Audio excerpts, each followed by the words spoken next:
পোশাক। কিন্তু থিয়েটারে কস্টিউম আর পোশাকের মানে কস্টিউমটা ঠিক পোশাক বলে এত সরলীকরণ করা যায় না। থিয়েটারে বা মঞ্চে কস্টিউমস এর মানেটা কি? What is defined by costume? তুমি কস্টিউম কিভাবে বোঝাবে বলো? কে বলতে পারবে what is costume? থিয়েটারে মঞ্চে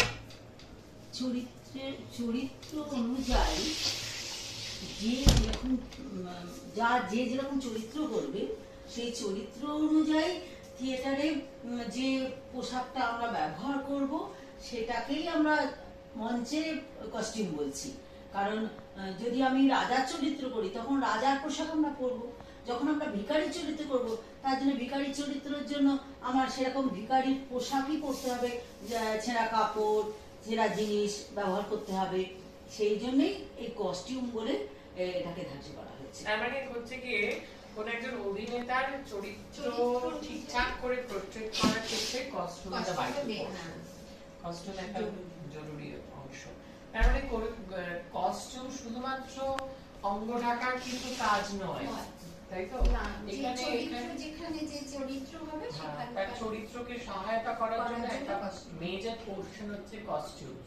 এবং এটা অনেকটা সত্যি কথার ক্ষেত্রেই যে যেমন আমি আমার উদাহরণ দিয়ে বলি, আমি যখন এমনি প্যান্ট শার্ট পরে মৃণাল করছি আর যখন আমি ওই শাড়ি ব্লাউজ পরে মৃণাল করছি সেটা আমাকে একটা এনহ্যান্সমেন্ট দেয়, আমাকে চরিত্রের কাছাকাছি নিয়ে যেতে সাহায্য করে। তাহলে কস্টিউম একটা ভাইটাল জায়গা। যেমন ধরো স্ক্রিপ্ট যেমন নাটকের ক্ষেত্রে জরুরি, অভিনেতা যেমন জরুরি, তেমনি মঞ্চে অভিনয়ের ক্ষেত্রে বা যে কোনো জায়গায় অভিনয়ের ক্ষেত্রে কস্টিউম কিন্তু মানে শুধু জামা কাপড় নয়, এটা মানে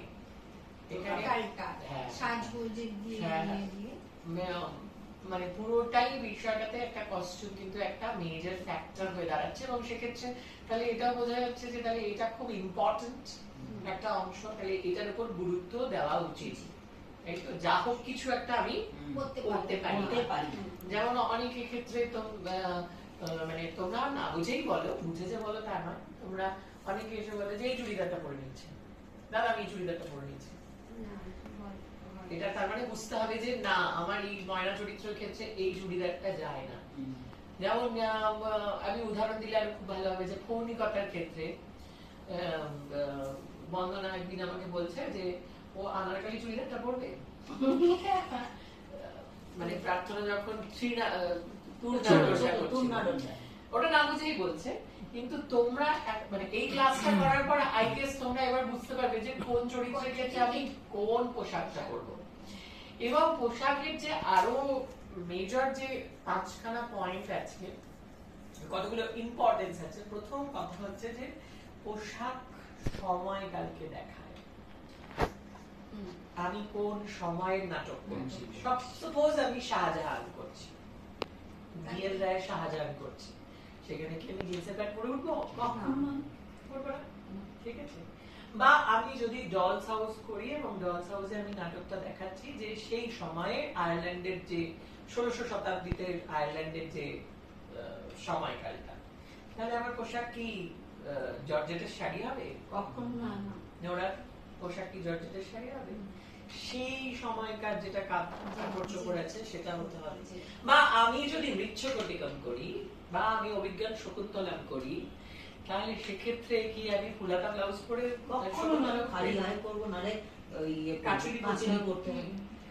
বোঝাতে পারছি? মানে আমার যে নাটকের সময় সেই সময়টা আমি জানতে পারবো। স্ক্রিপ্ট তো বলবেই, অবশ্যই বলবে, স্ক্রিপ্ট তো কিনতে হবে, কিন্তু সবচেয়ে বেশি প্রথম যেটা আমাকে সময়কালটা ধরিয়ে দেবে সেটা হচ্ছে সেই অংশের পোশাক। সেই জন্য দেখবে যে আমরা মেঘমালা যখন করছি তখন আমরা মেয়েদেরকে বারবার করে বলছি যে don't wear any stitches things. বা ছেলেদের ক্ষেত্রেও কোনো স্যান্ডো গেঞ্জি আমরা অ্যালাউ করি না, ঠিক আছে? স্যান্ডো গেঞ্জি বা গোলগলা গেঞ্জি খালি গায়ে, তারা চাদর নিতে পারে, উত্তরী নিতে পারে, এগুলো নিতে পারে, গামছা নিতে পারে, কিন্তু কোনো স্টিচেস জিনিস কেন ব্যবহার করছে না? কারণ আমরা ওই সময়টাতে ওই রুরাল বেঙ্গলটাকে আমরা প্রেজেন্ট করছি, তুলে ধরার চেষ্টা করছি, ঠিক আছে? তাহলে প্রথম হচ্ছে সময় দেখানোর জন্য, ঠিক আছে? দ্বিতীয় কথা হচ্ছে যে আমার কস্টিউম এক একটা চরিত্রকে সিগনিফাইজ করে। ঠিক আছে? কিভাবে সিগনিফাইজ করে? যে আমি খুব, আমি সাপোজ ধরি আমি যদি মাটির কন্যার কথা বলছি, চন্দ্রলিখা থেকে আনন্দর কথা বলছি, আনন্দ তারপরে একজন সন্ন্যাসীর পোশাক পরে, তাহলে তার পোশাকের রং কি হবে? গেরুয়া, কিংবা অনেক সময় লালও হয়। কেন গেরুয়া বা সাদা কেন? Why not red or pinkish blue? কেন নয়? না ত্যাগের প্রতীক। তার মানে কিছু একটা আমার চরিত্রকে ডিফাইন করার জন্য আমার কস্টিউম কিন্তু একটা সিগনিফাইজ করছে। এবং আরেকটা যেটা হচ্ছে, যেমন ধরো আমরা এভলিউশন ধরি, কস্টিউম থিয়েটারে এভলিউশন ধরি, যখন প্রথম আমাদের ইন্ডিয়ান থিয়েটারকে যদি বাদ রেখে আমরা ইউরোপিয়ান থিয়েটারের কাছে যাই, তাহলে ইউরোপের মধ্যে প্রথম থিয়েটার কোথায় হয়েছিল? গ্রিসে, অপেরা। তখন কিন্তু কস্টিউম অন্যরকম হতো, তার কারণ আছে। কিরকম হতো? প্রথমত তখন হচ্ছে ব্রাইট কালার্স ব্যবহার করা হতো, যে রেড, পিঙ্কিশ, ঠিক আছে, গোল্ডেন, সিলভার। কেন হতো? কারণ দর্শক 16,000 দর্শক বসতো, 16,000 দর্শকের মধ্যে একটা চরিত্রকে একটা কালার দিয়ে ডিফাইন করা হতো, যে রেডটা মানে রাজা। সব তুমি বুঝতেই পারছো, একটা স্টেডিয়ামে বসে তুমি নাটক দেখছো, ছোট ছোট অভিনেতা, তাহলে সেই অভিনেতাকে ডিফাইন করার জন্য লাল রং, লাল রং মানে ভিলেন। আবার তখন পুরো নাটকটার ক্ষেত্রে আমরা এইভাবে কালার, কস্টিউম কালার দিয়ে তাকে ডিফাইন করা হতো। কিন্তু ভারতের রিভলিউশনে কি আসছে? ভারতের রিভলিউশনে আসছে যে ভারতে প্রথম নাটক কোথায় হয়েছিল? মন্দিরের গর্ভগৃহে, তাই তো? এখানে দেবদাসীরা পারফর্ম করতো, ঠিক আছে? তাদেরও পোশাকের একটা রেভলিউশন আছে, তাদেরও আলাদা করতো, নায়িকাকে আলাদা একটা কালার দেওয়া হতো, নায়িকার সখীদের আলাদা কালার দেওয়া হতো।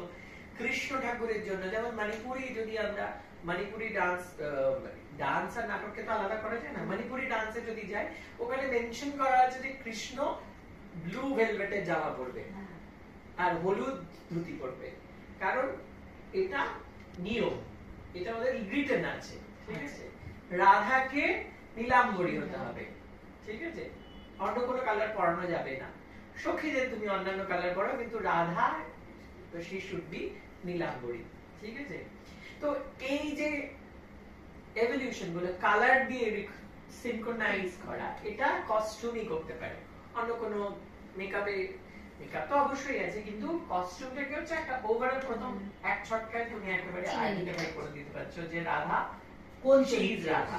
রাধা সবাই সখী, অষ্ট সখী, কিন্তু বিশাখা, কিন্তু রাধা হচ্ছে নীলাম্বরী। এটা মেনশন আছে মণিপুরি ক্লাসিক্যাল ডান্স ফর্মের মধ্যে। তো এই ক্যারেক্টারকে সিনক্রোনাইজ করার একটা বিষয় আছে। এবং হচ্ছে কস্টিউমস আর একটা যেটা করতে পারে সেটা হচ্ছে ক্যারেক্টারের ইমোশনাল স্ট্যাটাস, তার মানসিক অবস্থা, চরিত্রের মানসিক অবস্থা কেমন হতে পারে, তার কালার কি হবে, তার পোশাক কিরকম হবে, ঠিক আছে?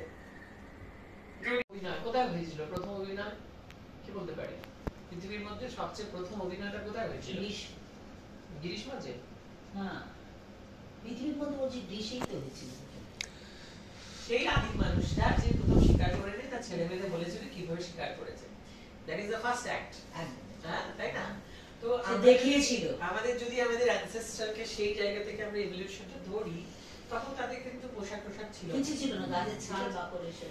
তখন তারা ফ্যামিলির মধ্যে থাকতো, সেই ফ্যামিলিতে একটা হাজবেন্ড থাকতো, দুটো তিনটে বউ থাকতো, তাদের এক বেলা বাচ্চা বাচ্চা থাকতো, কি দুটো ভাই থাকতো। কিন্তু প্রথম কস্টিউমের এভলিউশন শুরু হলো যখন তারা পরিবার ফর্ম করতে শুরু করলো, ঠিক আছে? পরিবার ফর্ম করতে শুরু করলো কিভাবে? যে উই আর ব্যাক, আমরা এই আমাদের হাজবেন্ড, এই আমাদের হেড অফ দ্য ফ্যামিলি। প্রথমে তো ফ্যামিলি তৈরি হয়েছে, তারপরে তো গ্রাম তৈরি হয়েছে, চারটে ফ্যামিলি মিলে তারপরে তো একটা পাড়া তৈরি হচ্ছে, তারপরে একটা গ্রাম তৈরি হচ্ছে। প্রথম যখন ফ্যামিলি হতে লাগলো, ফ্যামিলির মধ্যে ওরা জামা কাপড়ের কনসেপ্ট আনলো। জামা কাপড়ের কনসেপ্টটা তখন তাদের কাছে অ্যাভেলেবল প্রোডাক্ট কি? গাছের পাতা বা পশুর ছাল, ঠিক আছে? এবং প্রথম যখন এভলিউশন হয় তখন দেখবে যে এখনো যদি আফ্রিকান কিছু প্রজাতির কাছে দেখবে যে মহিলারা ওপরে স্তনটা কিছু ঢাকে না, তারা ছেলে আর মেয়েদের মধ্যে পার্থক্য করতে পারে না, মানে কিন্তু ওরা বোঝে যে ওদের মানে খুব আদিম যদি যাও তখন তাদের কিন্তু যৌনাঙ্গ বলতে নিচেরটাকেই ব্যবহার করতো, ওপরটা তারা এতটাই সরল যে ওটা মাতৃত্বের জন্য দ্যাটস ডিফারেন্স, মানে সেটা ঢাকাঢাকি বিষয় ছিল না। এখনো কানাডার লিঙ্গাঙ্গ গ্রামে ঢাকা আছে এখন এরকম। ছিল, তাও লিঙ্গাঙ্গের সামনের দিকটা ঢাকতো, পেছন দিকটা পেছন দিকে কোনো ঢাকা ঢাকতো না। আরো যখন বড় হতে লাগলো, ঠিক আছে, এবং এই সমস্যাগুলো কখন হয়েছে তখন ওদের মধ্যেও হাত ধরে হয়তো কেউ টেনেছে, তখন ওদের মধ্যেও কেউ একজন বলেছে যে you have to cover this things, তো এরকম কিছু আই গেস আমি জানি না, আস্তে আস্তে I'm not আস্তে sure। আস্তে ওদের মধ্যে শিক্ষার বীজ যখন ঢুকেছে যে তখন তখন তারপরে ঊর্ধ্বাঙ্গ ঢাকতে শুরু করলো তার মহিলারা, এবং তারপরে প্রথম কাপড় তৈরি হয় যখন ওরা এগ্রিকালচার করতে শুরু করলো। এগ্রিকালচার যখন করতে শুরু করলো, তার আগে পাতা দিয়ে সেলাই করে পড়তো। এগ্রিকালচার যখন কটন তৈরি করতে শুরু করলো এবং কটন থেকে ওরা থ্রেডস বার করতে শুরু করলো, তারপরে সে থ্রেডিংস থেকে তাঁত তৈরি করলো, হ্যান্ড উইভিং করতে করতে ওরা তাঁতের কাপড় বুনতে শুরু করলো। তো তাঁত হচ্ছে প্রথম, এবং ঠিক তাঁতের রেভলিউশনের সাথে সাথে ওরা সিল্ক আবিষ্কার করলো। চায়না প্রথম করেছিল, সিল্ক বার করেছিল প্রজাপতির গুটি থেকে, এবং তারপরে সিল্ক তো মোটামুটি যে কস্টিউমে যদি হিস্ট্রি দেখি তাহলে কস্টিউম কাটান হতে পারে, সিল্ক হতে পারে, বা অন্য কোনো ফাইবার দিয়েও হতে পারে। এখন যেমন রিসেন্টলি বাঁশ থেকেও হচ্ছে, জুট থেকেও হচ্ছে, সবই। আর তার মধ্যে তো লাইলন রয়েছে, লাইলন সিনথেটিক এগুলো তো রয়েছে, যেগুলো মডার্ন জায়গায় চলে গেছে, কিন্তু ইনিশিয়ালি আমাদের কটনই ছিল, এবং কটনই সবচেয়ে আরামদায়ক পোশাক, ঠিক আছে। এবং আমাদের ইন্ডিয়ান যদি আমরা কস্টিউমের এভলিউশন দেখি তো কটনই বেশি ব্যবহার করে। মানুষজন যদি হরপ্পা মহেঞ্জোদারো দেখি তো ওরা কিন্তু বেসিক্যালি যে কস্টিউমটা পরতো সেটা এক কালারেরই হতো, আইদার সেটা একটু হালকা এই হলদে হলদেটে হতো কিংবা সাদা হতো। সাদা কারা পরতো? যারা উচ্চবৃত্ত, মানে খুব বড় লোক মানুষরা সাদা পরতো, কিন্তু সাদা, আর একটু গরিব মানুষরা এই ধরনের পড়তো। ডিজাইনিং বলতে কি থাকতো, তাদের মধ্যে হয়তো একটা দুটো লাইন থাকতো, আর কিছু সেরকম ডিজাইনিং হরপ্পা মহেঞ্জোদারোর মধ্যে পাওয়া যায়নি, বা পাওয়ার মানে সেরকম ভাবে আমরা কিছু তথ্য পাইনি যে খুব একেবারে চকমক বেনারসি পড়তো কিনা, ঠিক আছে, এই সমস্ত বিষয়টা ছিল না, ঠিক আছে। বেনারসি কাজটা কিন্তু এই যে জরি বা ইয়ের কাজটা কিন্তু আসে ইসলাম থেকে, ঠিক আছে, মোগলরা যখন এসেছে, মোগল তুর্কি ওদের থেকে আসে, আর সিল্কের রেভলিউশন আসে কিন্তু চায়না থেকে। মানে যখন ইউএন সাং বা ফাইয়েনরা এসেছিলেন, তারা সিল্কের প্রোডাক্টটা নিয়ে এসেছিলেন, তারপরে এখানে সিল্ক তৈরি করা দেখিয়েছিলেন, এবং তারপরে সিল্ক তৈরি শুরু হয়। কিন্তু ইনিশিয়ালি ভারতবর্ষের ক্ষেত্রে অত ডিজাইনিং বিষয়টা ছিল না, ঠিক আছে।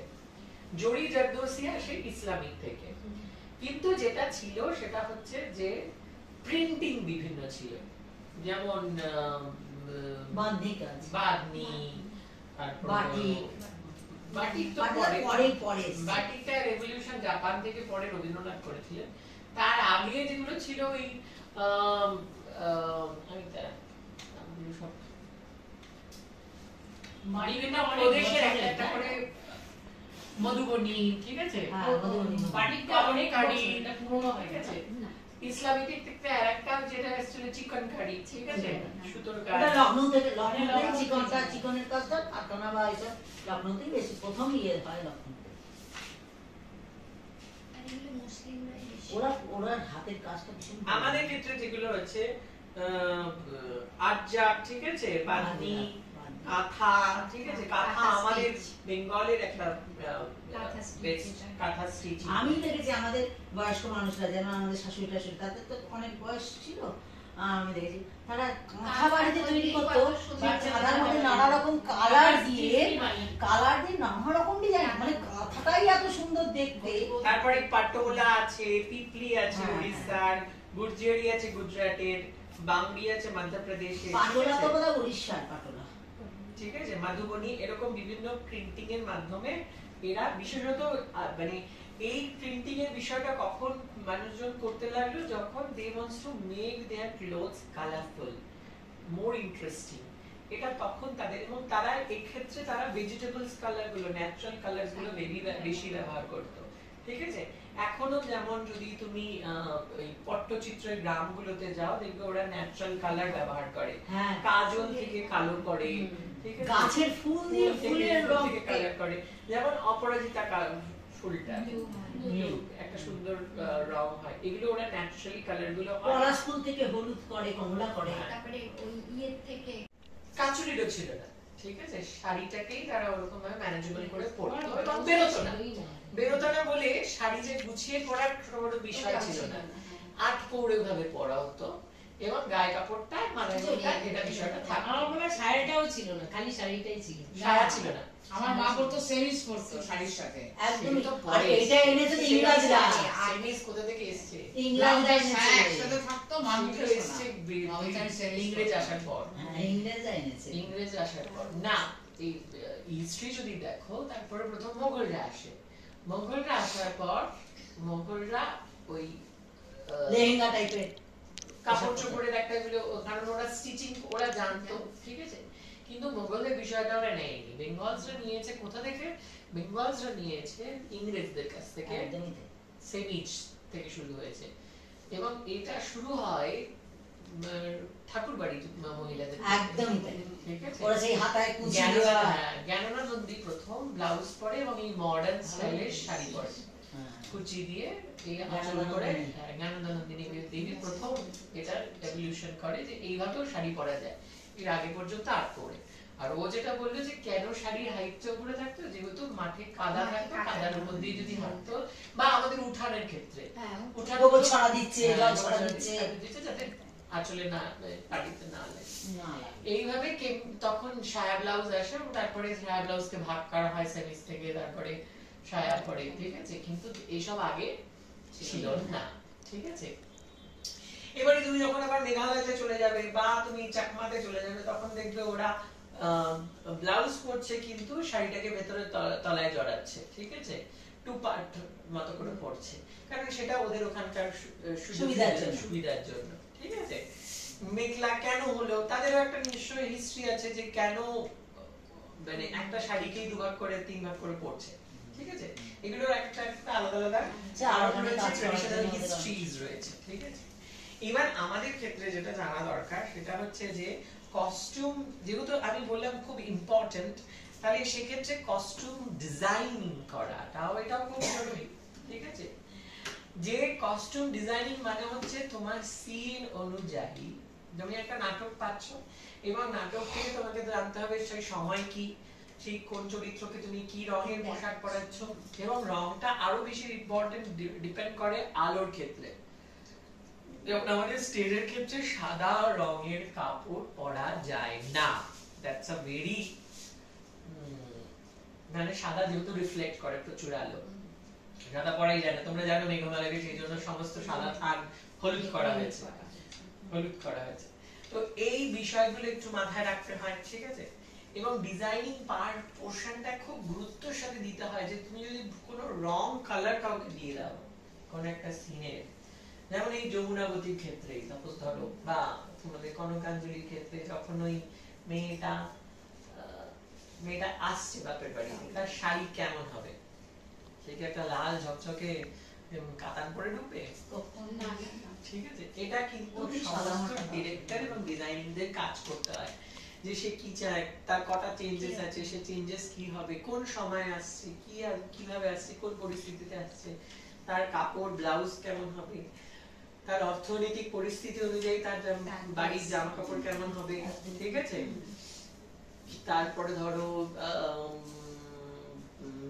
কোন সিনে কি কি চেঞ্জ হচ্ছে, এই ডিজাইনিং একটা কস্টিউম চার্ট করতে হয় একটা, ঠিক আছে। তেমন ভাবে আমাদের গ্রুপে এরকম ভাবে কেউই কোনোদিনও করেনি। তোমরা যেগুলো করো কস্টিউম ম্যানেজমেন্ট করো, ইভেন এটাও তোমরা বলতে পারো না। এই যে অনেকে বলে না যে সেদিনকে যেমন বলছিল প্রার্থনা, ধামাইলের শাড়িতে সবার একটা রং আছে, ও অন্য একটা শাড়ি পরে ঢুকে গেছে ধামাইলে, ঠিক আছে। ওরা হয়তো ভাবছে যে এটা একটা শাড়ি পরলেই হলো, নো, দ্যাটস ভেরি রং। তোমাকে কস্টিউম ডিজাইনার বা ডিরেক্টর যে বলছে, এগুলো একটা দৃশ্য অনুযায়ী ঠিকঠাক করা থাকে। সে কারণে নাচের সমস্ত নাচের একরকম পোশাক হয় কেন, হ্যাঁ, একটা ডান্সের পুরো একটা নাচের সব কেন একই রকম পোশাক, একই রকম সবকিছু হয় কেন, তার উপর আরেকটা যেটা আছে, এটা আমি রতন ধ্যামের কাছ থেকে দেখেছি, যে যত তুমি ডার্কার কস্টিউম ব্যবহার করবে, your expression should be prominent. একদমই তাই। ঠিক আছে, দেখবে এই যে বিজয়া সেতুপতি যে এই নতুন যে মারিচের উপর যে পারফরমেন্সটা করেছে, উনি একটা কালো শাড়ি পরেছেন, কালো আর কমলা শাড়ি পরেছেন, যেটা নাচটা দেখাচ্ছে দেখাচ্ছে না? তাতে কি হচ্ছে, ওনার এক্সপ্রেশন, ওনার চোখ মুখ বেশি ব্রাইট হচ্ছে। তুমি যত নিজের উপরে ব্রাইট কালার ব্যবহার করবে, তোমার এক্সপ্রেশন তত ডার্ক হতে থাকবে, তোমার সমস্ত তোমার কস্টিউমে চলে যাচ্ছে।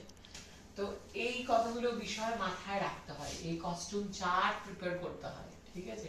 তেমন ভাবে আমাদের দলে কেউই, মানে আমি ছাড়া কেউই করে না কস্টিউমের ডিজাইন, বা কিছুই করতে পারে না, বা করেনি, বা শেখেনি, বা সুযোগ পায়নি। কিন্তু এটা একটা বিষয় আছে, এটা একটা কিন্তু আর্ট, এটাও একটা শেখার বিষয়, যে আমি তাকে কোন সিনে কি দেব, এবং সবচেয়ে বড় কথা হচ্ছে তার টেক্সচার, ঠিক আছে? সেটা কি হবে, সিনথেটিক হবে কি সিল্ক হবে কি হ্যান্ডলুম হবে, বিকজ যেমন আমরা ধরো ধৃতরাষ্ট্রের ক্ষেত্রে অসীমাদি যে চরিত্রটা করছে, অসীমাদিকে আমরা একটা গ্রেইশ কালার দিয়েছিলাম, ঠিক আছে?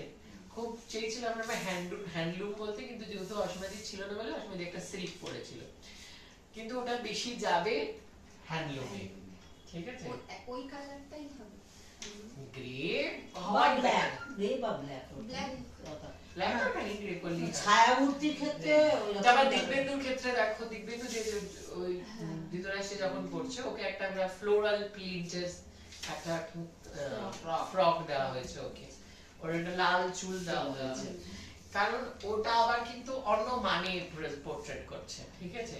ওকে কিন্তু আমরা ডাল করিনি, কালো একটা দিইনি, ঠিক আছে? কারণ আমরা যে যে যে বিষয়টা ওকে দিয়ে দেখাতে চেয়েছিলাম, সেটার জন্য সেই অনুযায়ী কস্টিউম কিন্তু করা হয়েছে।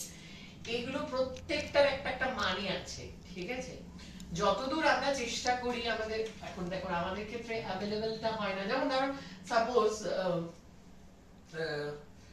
ওই রাইয়ের ক্ষেত্রে বলি, যে রাইয়ের ক্ষেত্রে আমরা খুব চেষ্টা করেছিলাম যে কীর্তনের সিনটা আমরা নীল শাড়ি খুঁজতে, কিন্তু আমরা নীল শাড়ি কখনো পাইনি। এবং ভালো করে দেখবে, ওখানে কিন্তু আমরা মেঘমালার ক্ষেত্রে কিন্তু কোনো সিল্কের ম্যাটেরিয়াল ব্যবহার করছি না, এক্সেপ্ট রাই আর মেঘের বেনারসিটা বাদ দিয়ে, ঠিক আছে?